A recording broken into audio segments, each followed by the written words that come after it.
하나님 말씀 보시도록 하겠습니다. 매일 성경 민수기 28장 16절에서 29장 11절까지 말씀입니다.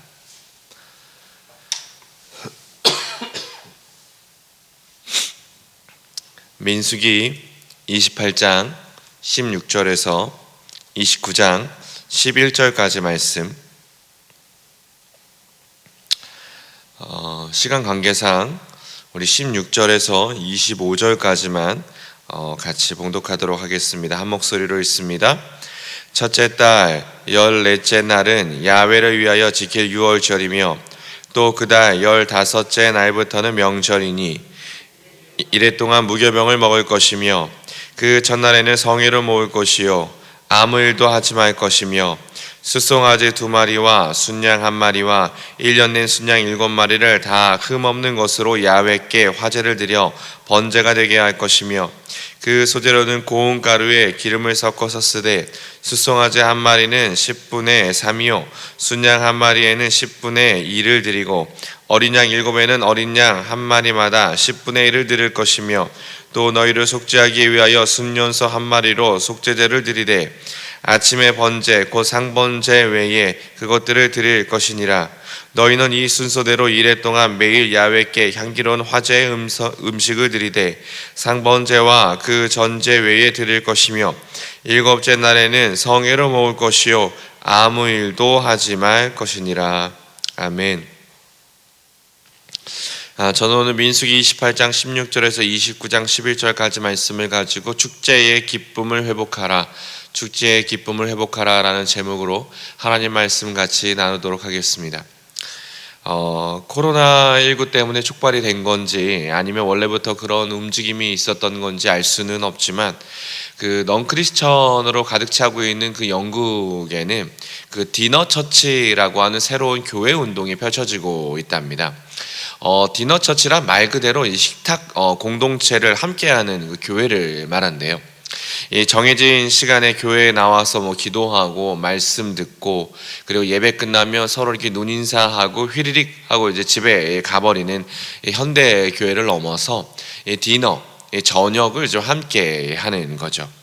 그래서 조금 이 교회가 좀 특이해서 조금 늦은 오후에 예배를 드리기를 시작을 한답니다. 그리고 교회에 도착하면 누구나 할 것 없이 이 소일거리를 찾아서 움직이는데요. 야채를 씻고 고기를 썰고 국솥을 젓고 식탁을 세팅하는 그 일들을 그냥 예배에 참석하는 모든 사람이 너나 할 것 없이 함께 하는 거죠. 이 음식을 같이 준비하는 것도 이 체험적인 부분이고 예배적인 부분이라 본질적인 것이라 생각하기 때문에 다 같이 준비를 하고요. 이를 통해 공동체는 물론 하나님께 더 나아갈 수 있는 귀한 발걸음이 된다라는 어떤 목회 철학이 있는 거죠. 무엇보다 이 교회에 대한 불신이 큰 사람, 그러니까 예수님은 좋은데 이 교회라고 모이는 인간들은 영 싫어라는 사람들과 어떤 이 전도의 접촉점을 마련하기 위한 선교적인 교회로서의 대안인 거죠. 그래서 이들은 식탁 교제를 굉장히 중요하게 생각한답니다. 초대교회가 이 빵과 포도주를 나누며 하나 되는 것처럼 매주일 점심 또는 저녁을 함께 먹으면서 적으면 수십 명 또 많게는 이 수백 명이 함께 식탁에 둘러앉습니다. 이 학교의 강단, 어떤 카페, 그리고 레스토랑, 이 공원, 이 다양한 장소를 사용하는 이 디너 처치는 그래서 딱 5가지, 이 5가지 기조를 가지고 있대요. 첫째, 함께 모이면 사람들을 무조건 축복한다. 둘째, 사람들과 함께 먹는다. 셋째, 공동체로서 성령님의 말씀을 듣는다. 넷째, 예수님에 대해서 배운다. 다섯째, 다시 세상으로 보내어진다. 즉 예수로 인해 모인 사람들이 함께 먹고 함께 배우며 일상에서 하나님 나라가 드러날 수 있도록 하는 건데요. 이유는 간단합니다. 함께 먹음으로 정체성을 기억하고 함께 시간을 보냄으로 안식을 누려서 하나님을 만나게 하려는 거죠. 왜? 현대 사회는 뭔가 굉장히 치열한 경쟁 사회잖아요. 살아남아야 하고 이 남들과 경쟁을 해서 이 뒤처지지 않으러 바둥바둥거리며 한 주를 살아야 하니까 대부분의 일상은 어떤 기쁨보다는 이 피곤함과 긴장감으로 가득한 일주일을 보내고 오거든요. 그러다 보니까 이 교회에 와서도 이 긴장감이 뭔가 해소되지 않아서 그냥 멍하니 예배 시간에 앉아 있다가 돌아가는 경우가 종종 있거든요. 채워지지 않은 이 마음의 공허함과 시원하게 해결되지 않은 이 내면의 갈망함을 호소하는 현대 사회에 많은 사람들이 너무 많다라고 하는 거죠. 그래서 먹고 마시는 일을 이 축제로 바꾸어서 서로가 서로에게 응원이 되는 교회, 축제의 공동체를 통해 서로가 서로에게 뭔가 기댈 수 있는 사람들의 공동체를 만들고자 하는 게 이 디너처치의 취지랍니다. 그런 의미에서 교회의 가장 큰 속성은 거룩, 경건, 구별 같은 단어도 있지만 축제, 서로가 어우러지고 웃음소리가 끊이지 않는 축제의 공동체가 되는 것이 절실한데요. 이 오늘 본문에 나와 있는 이스라엘의 절기들 역시 사실은 이런 의미에서 하나님이 우리에게 주신 것입니다.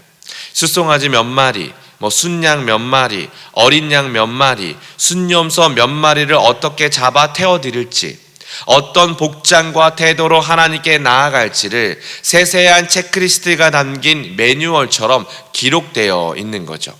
이 각 절기에 담긴 여러 가지 이 의미들이 있지만 이 첫 구절들을 여러분 같이 한번 읽어보시면 하나님이 얼마나 세밀하게 우리에게 이 절기들을 주셨는지를 알 수가 있는데요. 우리 16절과 17절 그리고 26절, 29장 1절, 7절 이 첫 구절들만 같이 한번 읽어보도록 하겠습니다. 6월절에 나와 있는 28장 16절, 17절 먼저 같이 읽습니다. 시작. 첫째 달 14째 날은 야훼를 위하여 지킬 6월절이며 또 그 달 15째 날부터는 명절이니 이래 동안 무교병을 먹을 것이요. 그리고 77절을 설명하는 26절도 첫 구절만 같이 읽습니다. 시작. 77절 너희가 야훼께 새 소제를 드릴 때에도 성회로 모을 것이요 아무 일도 하지 말 것이며 그리고 29장 1절 나팔절이라 불리는 이 절기인데요. 같이 읽습니다. 시작.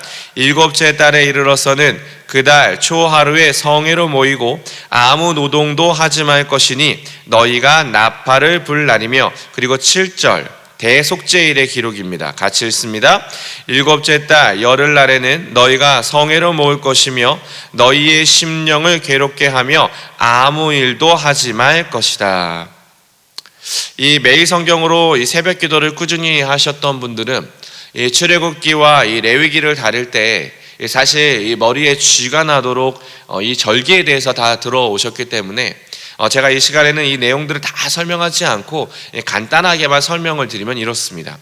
이스라엘의 가장 큰 절기라 할 수 있는 이 6월절은 이 누룩을 넣지 않는 이 무교종을 구워서 이 온 가족이 일주일 내내 이 무교병을 먹습니다. 그러면서 자신을 구원하신 하나님의 은혜를 기억하고 감사해요. 그리고 무엇보다 이 기간엔 매일같이 드리는 일상의 번제 외에 특별한 번제를 드립니다.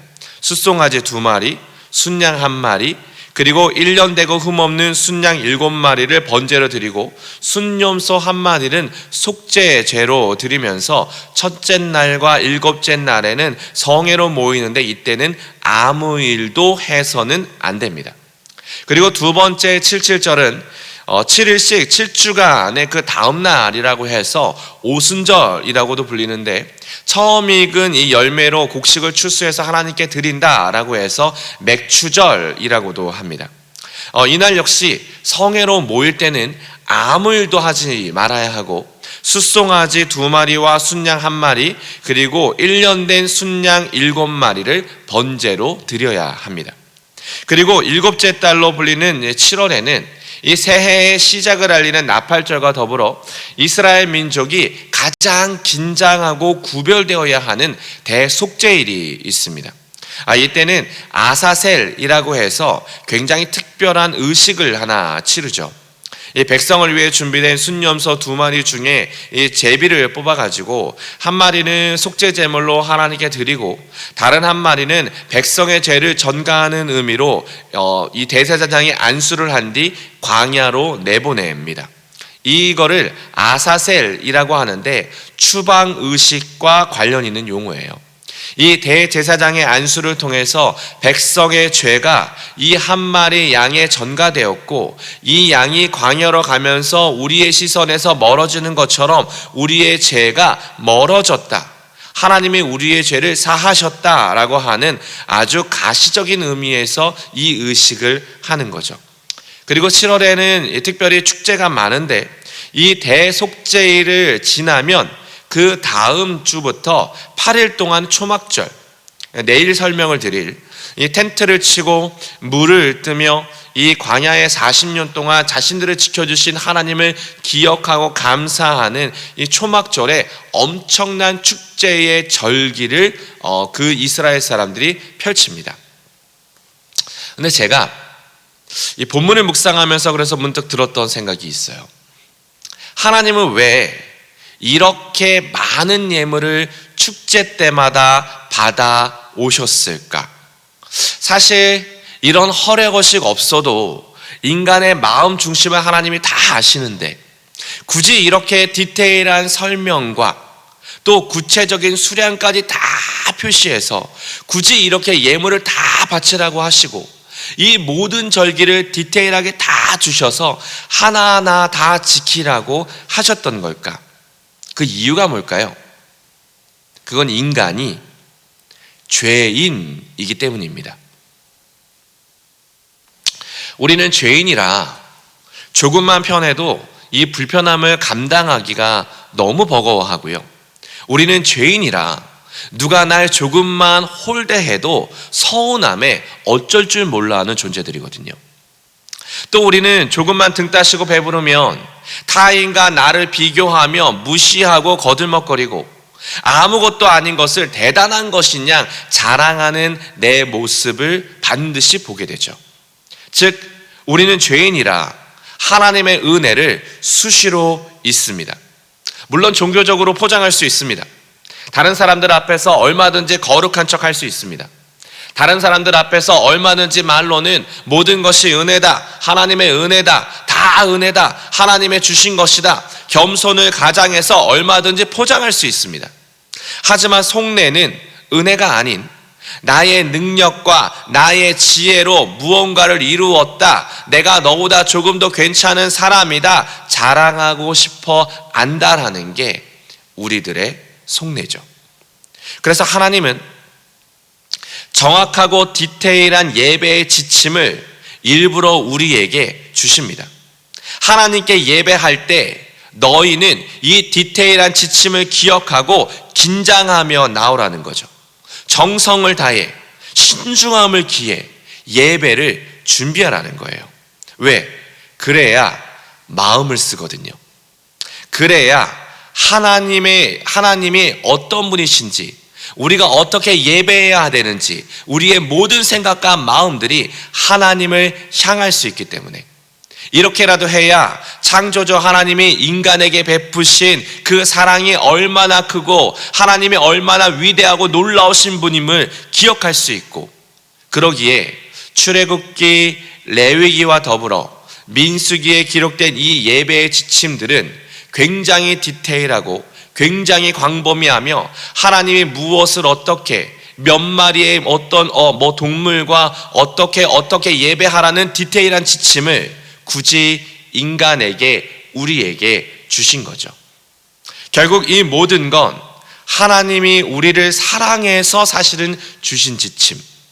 예배의 기쁨이 회복될 때 세상의 기쁨에 우리가 흔들리지 않을 수 있기 때문입니다. 예배의 은혜가 회복될 때 세상의 무엇에 흔들리지 않고요, 예배를 위해서 조금 더 마음 쓰고 예배를 위해서 조금 더 힘쓰고 예배를 위해서 정성을 다해서 예배의 감격에 빠질 때 주님과 함께 살아가는 그 모든 날이 축제, 누가 시키지 않아도 항상 기뻐하고 쉬지 말고 기도하고 범사에 감사할 수 있는 그 모든 시간이 축제, 세상의 유혹과 이 미혹에 흔들리지 않고 세상의 그 잡스러운 것들에 무너지지 않는 예배자만이 누릴 수 있는, 하나님 나라 백성 공동체만이 누릴 수 있는 그 예배의 특권을 우리가 누리며 살아갈 수 있기 때문입니다. 그러기에 여러분, 예배자로 다시 한번 살아나기 원하십니까? 다시 한번 예배의 기쁨을 회복하기 원하십니까? 그렇다면 여러분, 이스라엘 백성들이 절기 때마다 최선을 다해 예배를 준비했던 것처럼 여러분의 예배에 더 큰 최선을 다해 하나님께 나아오십시오. 예배에 조금 더 정성을 들이고 예배에 조금 더 최선을 다해 여러분의 시간과 여러분의 재정과 여러분의 달란트와 여러분의 모든 것을 하나님께 조금 더 드리십시오. 그럴 때 예배의 기쁨, 진정한 축제의 기쁨을 회복할 수 있을 것입니다. 기도하겠습니다. 주님, 오늘 우리에게 주신 말씀처럼 우리가 조금 더 최선을 다해 하나님 예배를 준비하는 예배자들이 되게 하여 주옵소서. 하나님이 누구신지, 하나님이 얼마나 크고